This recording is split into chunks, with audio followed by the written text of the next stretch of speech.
Gandang araw na naman sa ating lahat mga bro, mga kabadis, Mati H, Luzon, Visayas, Mindanao. Mapagpalang araw sa ating lahat, Mati H. Ito ay meron na naman akong i-share sa inyo dito, Mati H, kung saan itong area na ito at nalinis na naman itong area na ito kung saan ay bundok dito, na itong bundok na ito ay pinagkampuan ng mga po noong 1942 World War II nung sila ay nagkampo dito sa bundok na ito, kung saan ang benchmark fulcrum point na makikita natin sa area na yan ay naka-triangulation na bato, kung saan ay yan ang simulation ng benchmark fulcrum point ko na tumutukoy sa directional alignment ng spot deposit na tinutukoy niyan, kung saan itong malaking bato na ito ay mapapansin natin ay ito ang simulation snake na ang ulo niya at ang kanyang mata, at meron siyang perfect dot or hole doon na nasa gitna na tumutukoy ng spot deposit, at ang tingin ng kanyang mata at arrowhead yan ng snake head ay nakapoint at nakatingin dito sa portion na ito na coordinate niya na bato na dalawa, kung saan itong isang bato ay naka-slash na meron siyang perfect dot dito na tumutukoy ng boreal deposit, na mula dyan 3 feet patungo dito sa gitna ng nakasimulation square box, na meron din siyang naka-courting C dito na sumisimbolo ng metal element, kung saan ang square box na ito ay meron siyang dot dito sa gitna, kung saan ay ito ang kinaroroonan ng spot deposit sa 270 west alignment, at ang 90 degrees na coordination niya ay diretso natin ng 90 degrees ay tatamaan natin ng bato sa gitna, at patungo doon sa 90 degrees ay meron pang malaking bato doon na nandoon ang 90, at ito naman ay 270 west, at ang 360 north naman ay meron tayong matatagpuan na nakatriangulate na bato doon, at ang 180 south naman ay meron pa rin nakatriangulation na bato doon. Kaya eksakto ito sa alignment compass coding ng decoded sa 4 trigrams ng compass decoded Mati.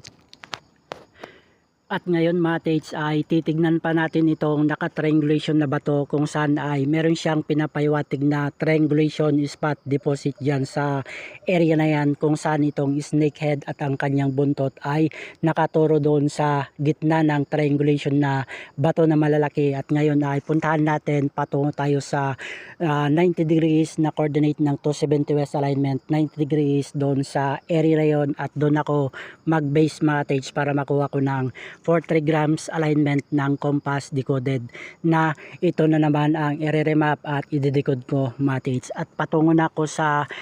tatlong bato na ito na naka-triangulation, kung saan itong makikita nyo na snake head ay ito nga yung perfect hole or dot na tumutukoy ng boreal deposit dito sa 270 west alignment, at ang pinakakatawan niya ay meron pang spot deposit dito sa area na ito, kung saan ay meron naman tayong makikita na perfect dot dito. Ito yung perfect dot at sumisimbolo ng boreal deposit, at meron siyang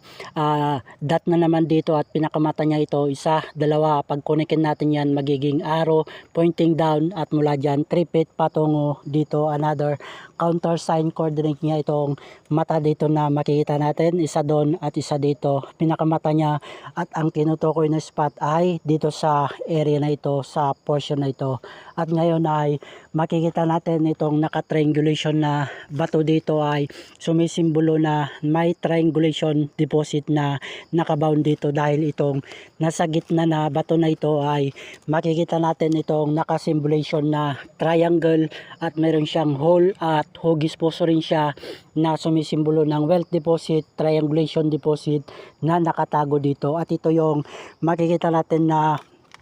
buntot ng snake na malaking bato na ginawa nila na fulcrum point ito, at benchmark fulcrum point na rin, at ang kanyang buntot ay nakaturo dito sa gitna. At ang makikita natin na bato na malaki ay makikita natin na meron siyang mga sign marker dyan, at meron na naman siyang mata na nakatingin dito sa portion na ito, at ang coordinate naman ito ay itong isang bato na malaki dito, kung saan ang spot deposit niya na isa ay nandito sa area na ito, kung saan ang legit na sign marker niya ay meron tayong makikitang hole na malaki at mata na nakatingin dito. Yun yung hole na sumisimbolo ng deposit, kung saan ay ang kanyang gitna ay meron siyang dot at ang mata niya ay nakatingin dito, kung saan mula dyan 3 feet patungo dito sa portion na ito, kung saan ang coordinate niya na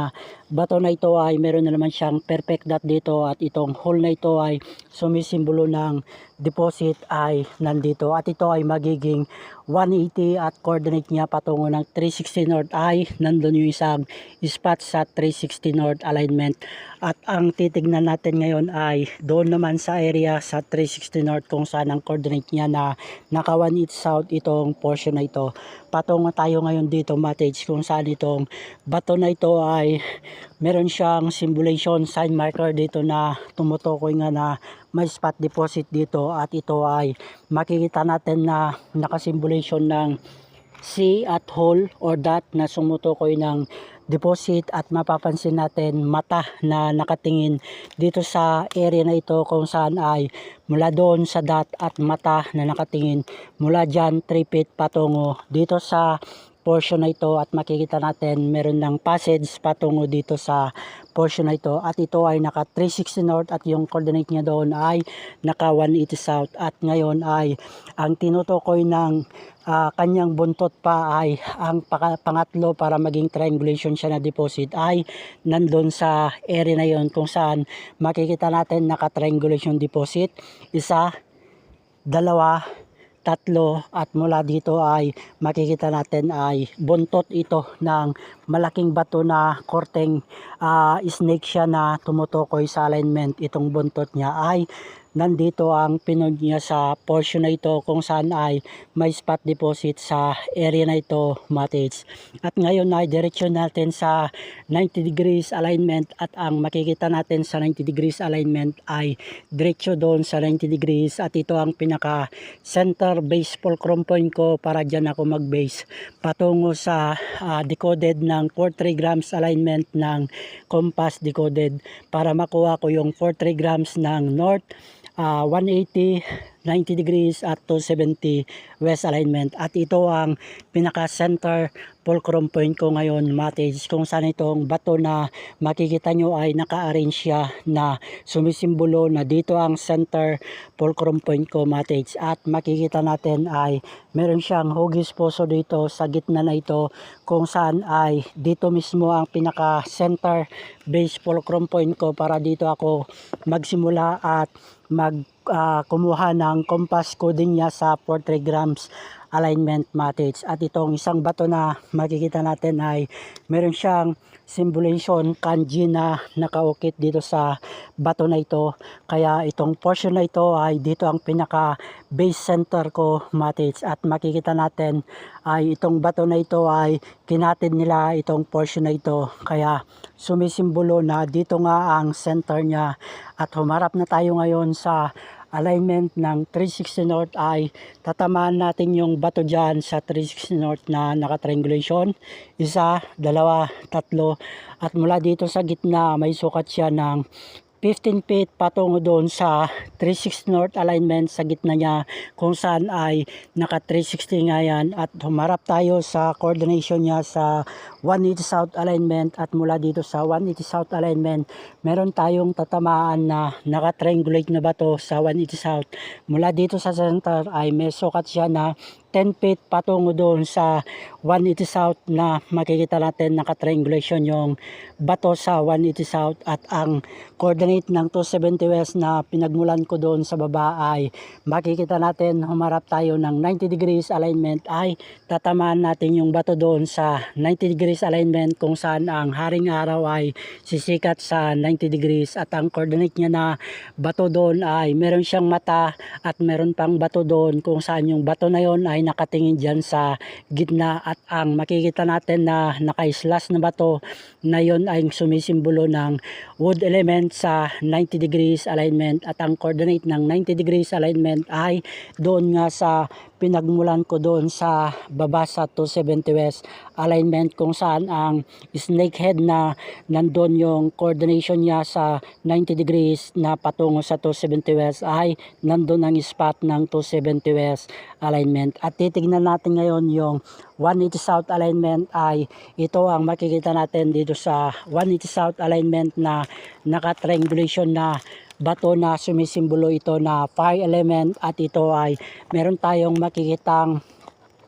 hole dito na tumutukoy nga na nandito ang spot alignment ng 180 south, kung saan ang pinakagitna niya ay ito ang makikita natin na pabilog na bato, kung saan ay may spot deposit nga dito sa portion na ito, kung saan ang coordinate niya sa 360 north ay mula doon ay nandyan ang pinaka base center ko, para dyan ako mag base sa 43 grams compass decoded alignment para makuha ko ang coordination niya, mates. At ngayon ay nakuha ko na dito sa 180 south, patungo naman ako ng 360 north bago ako patungo ng 90 degrees na coordinate ng 270 west alignment. At ang titignan natin mula dito sa center base fulcrum point ko patungo ng 360 north, may sukat siya na 15 feet patungo doon sa coordination niya na bato na triangulation. At titignan natin kung ano ang nakaukit sa bato ng 360 north alignment. Ang makikita natin dito, mates, ay meron tayong makikitang bato dito na nakatid na bato at magiging matayan, at meron tayong makikitang hole doon at ang mata niya ay magiging matayan na nakatingin dito sa portion na ito sa gitna. At ang coordinate niya ay ito ang makikita natin na coordinate niya na korteng puso siya na sumisimbolo ng wealth deposit. Ito ay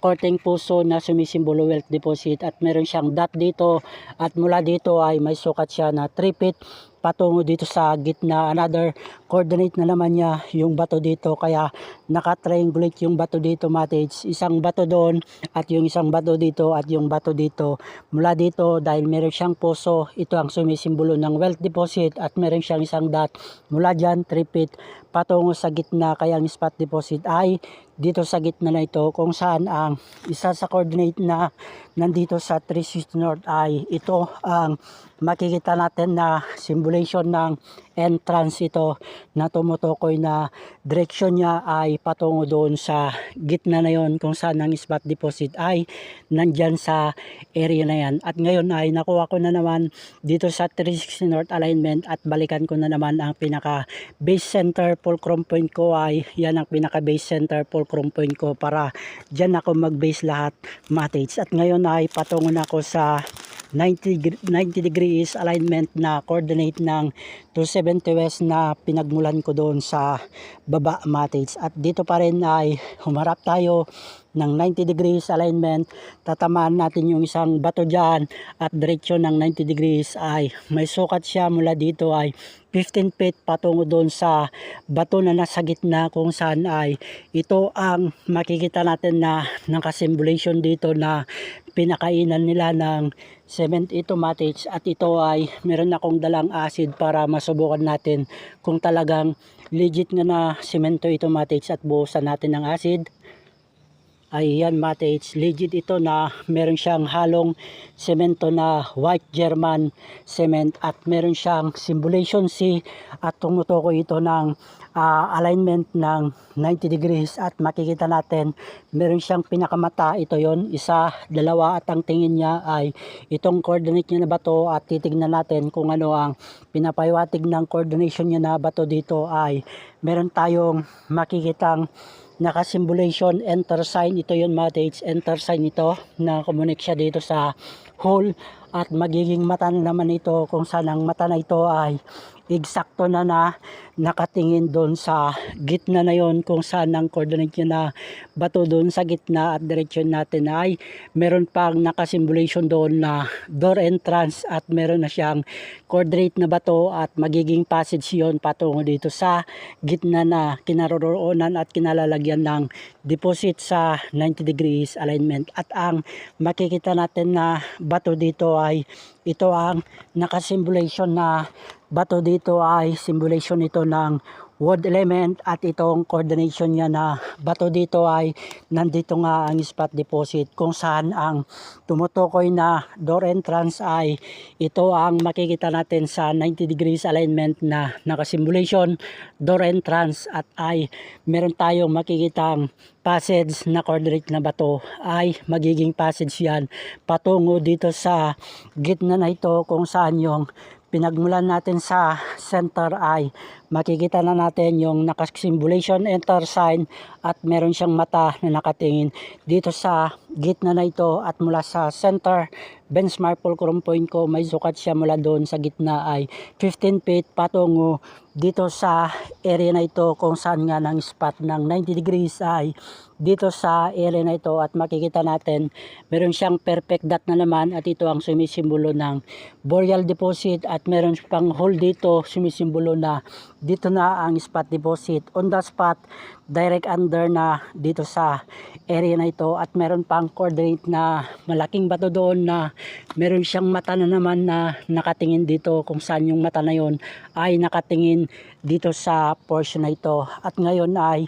humarap tayo sa kanyang coordinate na pinagmulan ko doon sa baba sa 270 west alignment ay nandun yung hugis snake na malaking bato na naka 270 west, at ito ay naka 90 degrees alignment matage, at ito ay dito ito sa tuktok ng bundok kung saan dito nagkampo ang mga punong sila ay nagpunta dito sa bundok na ito para itago yung kanilang dalang kayamanan nung panahong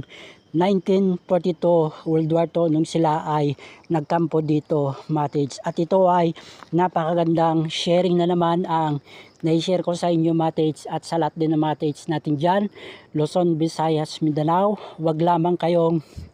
huminto na hanapin ng mga ibinaw ng mga punong sila ay nagkampo dito sa ating bansang Pilipinas. Good luck sa lahat. More power to all. Aba, guide and bless sa ating lahat, Mate H.